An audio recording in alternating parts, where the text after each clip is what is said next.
Elections Part 1. America has an average voting rate of about 50 to 60%, so that's not really high. But of those who vote, let's talk a little bit about who is likely to vote and who's unlikely. Likely to vote, we're looking at folks who are generally wealthy, college educated or higher, older, now this is the book's definition of older, not mine, over 40, and they vote at a rate of 95%. On the flip side, unlikely to vote are folks who are poor, who are young, who are in minorities, and who only have a high school education or less. They tend to vote at almost half of that, at 54%. Regardless of how you look at it, the average voting rate of 50 to 60% is typically the lowest rate in the world. Other countries have much higher voting percentages than we do, and even in our own history we've had much higher voting percentages. There's got to be a reason for this, and so let's talk about some reasons why Americans don't vote. Let's talk about this in two sections. We're going to talk about legal obstacles, and then we're going to talk about the social obstacles. So there are three legal obstacles to voting I want to talk about. The first are the actual legal requirements. In order to vote in California, for example, you need to be a U.S. citizen, who is a California resident, and who is 18 years old or older. Other states have similar requirements. You always have to be a U.S. citizen, and you always have to be 18 years old and older, and then you must be the resident of the state that you're actually choosing to vote in. Additionally, you must not be in prison and not be on parole for a felony, and you must be considered mentally competent. Now, even if you meet both of those requirements, you still must register to vote, and you must register 15 days before voting. Different states are trying to take measures to shorten this and to enact laws around same-day registration, but currently this is still a legal obstacle. Number two, there are a lot of elections, and voters tend to get fatigued. What does that mean? That means that in a 4-year cycle, we're likely to run between 8 to 12 elections. So you'll have your primary elections, which normally come in late May, early June of the year, and then your general election, which comes in November, and then local elections, which are the spring of the odd-numbered years. I should also mention that primary elections are sometimes called midterm elections. So if you hear something about midterm elections, that's what it means. And what they're talking about is winnowing down the candidacy for what's going to come up in the general election day races. Then lastly, we have the fact that we have Tuesday elections in this country, and if you work as I do, and then you don't have Tuesdays off, and it's not exactly an easy thing to get to your polling place on a Tuesday. Other countries have weekend elections as a common occurrence, and this is just not something that the United States has picked up on yet. Now let's talk about 5 social obstacles to voting. Number 1 would be attitude changes. People have this idea that they really can't make a difference, and so why should we even try? Additionally, they feel really detached from the two major parties. They're not talking about things that they're interested in. They feel like they represent interests which are totally divorced from where they are in their lives, and possibly they have some, they're following scandals or things going on with the different parties, and they're just turned off by whatever it is that the parties happen to be doing. Secondly, we're really low right now on voter mobilization. This used to be a huge thing, but recently, fewer resources are being used to get directly in contact with the voters. So we're not really getting out there and mobilizing, getting out the vote, as they call it, and getting people to commit to actually coming to the polls and participating in voting. Number 3 is a decrease in social connectedness, which is very interesting because in this age of connectivity, we're actually seeing much less social connectedness in terms of people being likely to live alone, to be single, to move around a lot and be newer to communities, and not to plug into community organizations the way that they used to. Nowadays, folks just go home and get on their computer and they're on Facebook or they're on some sort of social network which is giving them that type of interaction, but really isn't plugging them into what's going on with the social needs of their community. And because of that decrease in social connectedness, we're actually having a decrease in people speaking about the issues and a decrease of people actually wanting to be involved in the politics of their communities. Number 4 is generational changes. This is just a statistical fact that age groups born after the 1960s just vote at lower rates. They're less attached to politics, and they're less interested in kind of the whole sphere of political ongoings, both at home and in the world.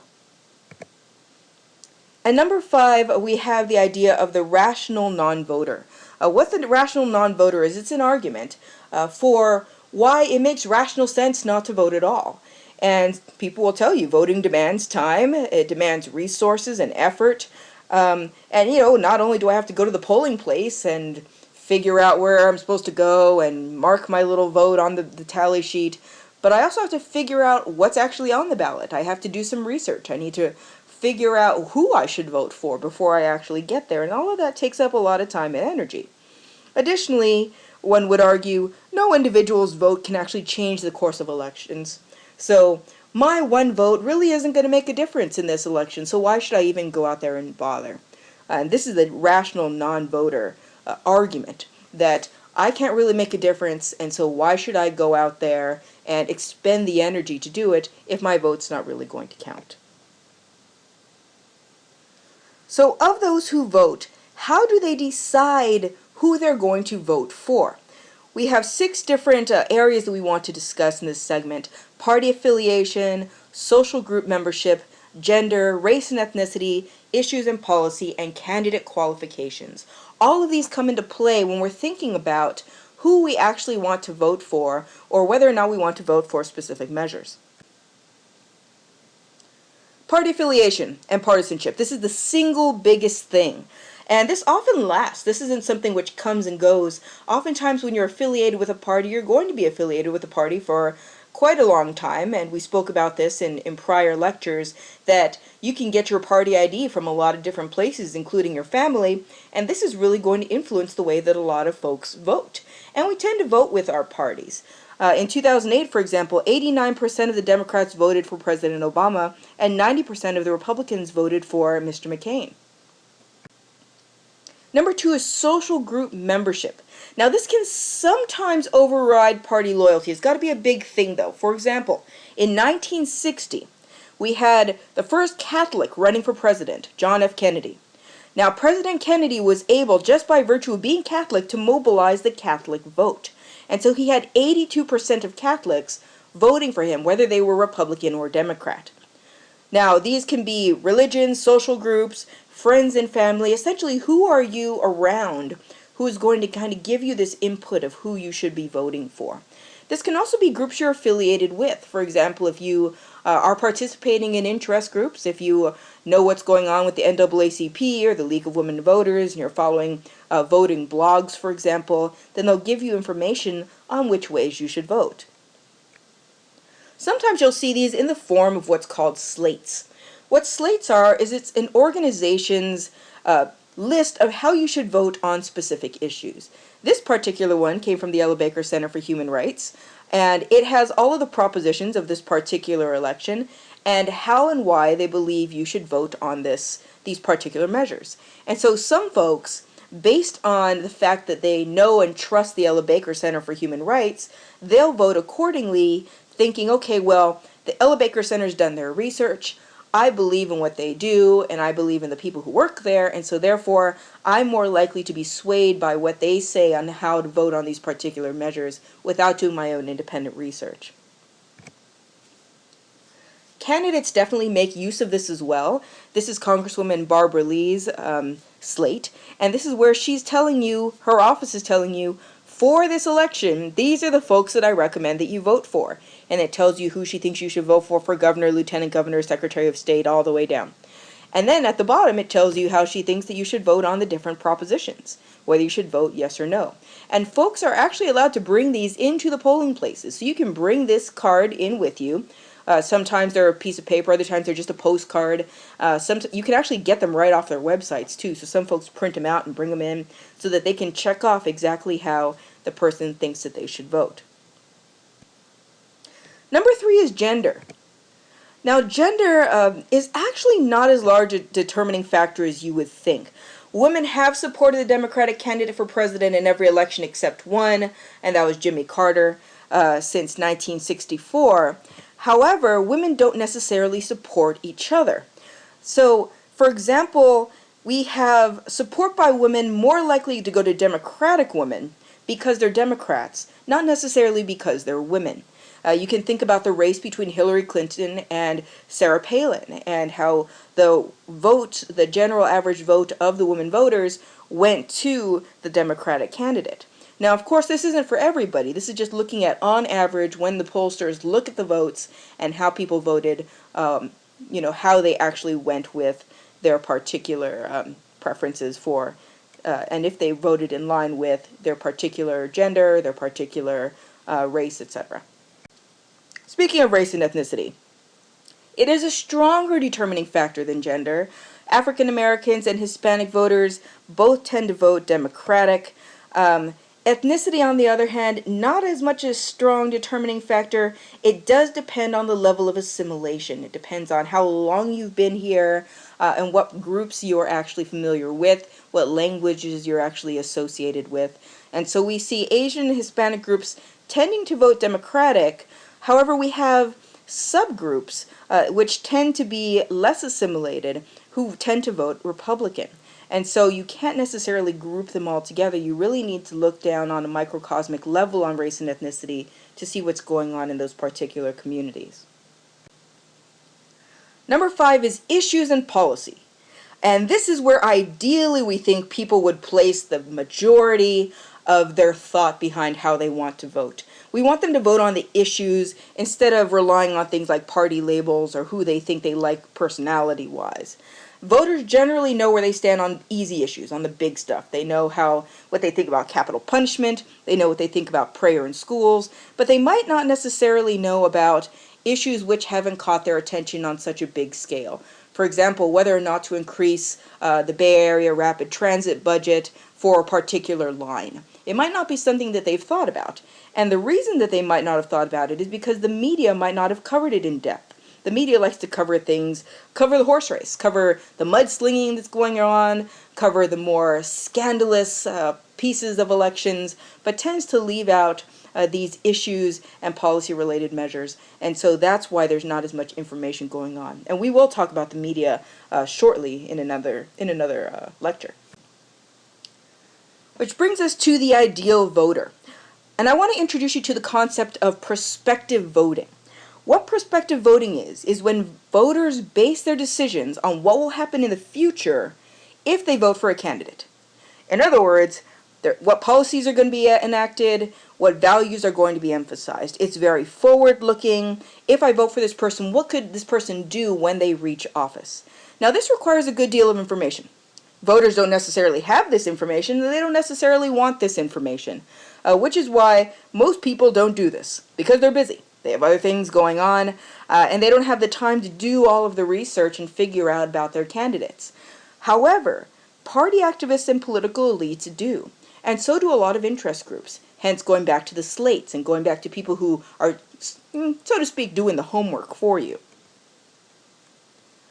What the common voter does is actually something called retrospective voting. And what retrospective voting is that when we cast votes as signs of whether or not we approve of who's currently in there or we want to signal a desire for change. So we think about how's the country doing, how's the economy performing, how are the folks who are in there currently doing their jobs. And the question always comes down to, are we better off now than we were 4 years ago? Or did our politicians who are currently in office do something lately that upset us? And we evaluate them and decide whether or not we want them to keep their jobs. Now, most voters actually do a little bit of both. They listen to the debates and issues that are going on that the media tends to pick up and blow up, and they'll plug in a little bit to what's going on. But then they're mostly going to get information from their friends, their family, their party, who's going to give them the people who are actually doing more of the homework. They're going to listen to that. And then they're going to think a little bit about what's happened over the past couple of years and whether or not they approve of what's been going on, or whether or not they disapprove and they want to see change, and so they want to root out the people that are causing the lack of change, for lack of a better word, and put in people who are actually going to do something different. The decision is largely based on what candidates promise to do and what the incumbents have done. Normally, the candidates who are coming in are promising to do stuff different than the incumbents have done, and they're generally promising to turn things over completely. And so it really comes down to, do you like what's going on? In which case, you vote for the incumbent who's currently doing it. Or do you not like what's going on? In which case, you vote for the candidate who promises not to be like the incumbent. Which brings us to candidate qualifications. Voters vote based on their opinions of a candidate, and they're going to look at a couple of different things. Number one, do they believe that that candidate is trustworthy? Do they think that that person is being honest and that they'll actually do what they say they're going to do? Number two, are they competent? Do they seem intelligent enough and able enough to carry out what they're going to do? Number three, do they have experience? Or are they brand new and they're a new face that's never been involved before? Number four, are they sincere? Can you believe what they're saying is something that's really coming from their heart, or is it something they're just saying to get you to vote for them? We also have the ability to lead or be in control. Does this person look like a leader? Do they act like a leader? Are they someone that we would follow? And the ability to withstand the pressures of the presidency or the Congress or whichever office they are going to be voting for or running for at that particular time. Also, an appropriate personality and temperament. This is very much more applicable when you're dealing with the president, but it definitely runs across all different offices. Is this person presidential? Does this person have that kind of aura about them that you can say, this is definitely someone who is the president, who's going to go out there and be the president of the United States to all nations? Interestingly absent, though, is good looks. It doesn't seem to be a qualification which voters have been strongly interested in. For example, looking at the LBJ versus Goldwater matchup and LBJ winning, it just wasn't something that was on the voters' minds to the extent that it cost LBJ the election. And lastly, we have who influences voters. And this is a little bit of a recap because we talked a lot about this already. I just don't want us to forget about it. Now, we're going to be talking about media in a minute, but we talked about the parties. We talked about them going out and what they do in order to influence elections. We talked about the party and the electorate, for example. Social groups and organizations, of course, this is not only your groups on the ground, these are your larger interest groups which throw money around in order to try to influence elections. And then we have corporations, which sometimes are linked in with these particular groups and other times not. We talked about the Citizens United case and how the government may not ban political spending by corporations in candidate elections. And so just keep in mind all of these different influences that are going on at the same time. While we have the obstacles to voting, we have a low voter turnout in the country, we also have these influences which are pushing heavily on the folks who do vote and trying to get out the vote in certain instances in order to affect the election in one way or another. The media is another huge piece, and we'll talk about that next time. But for now, keep these things in mind as we go into our next discussions and try to put them all together to get a broader picture of the election system in this country.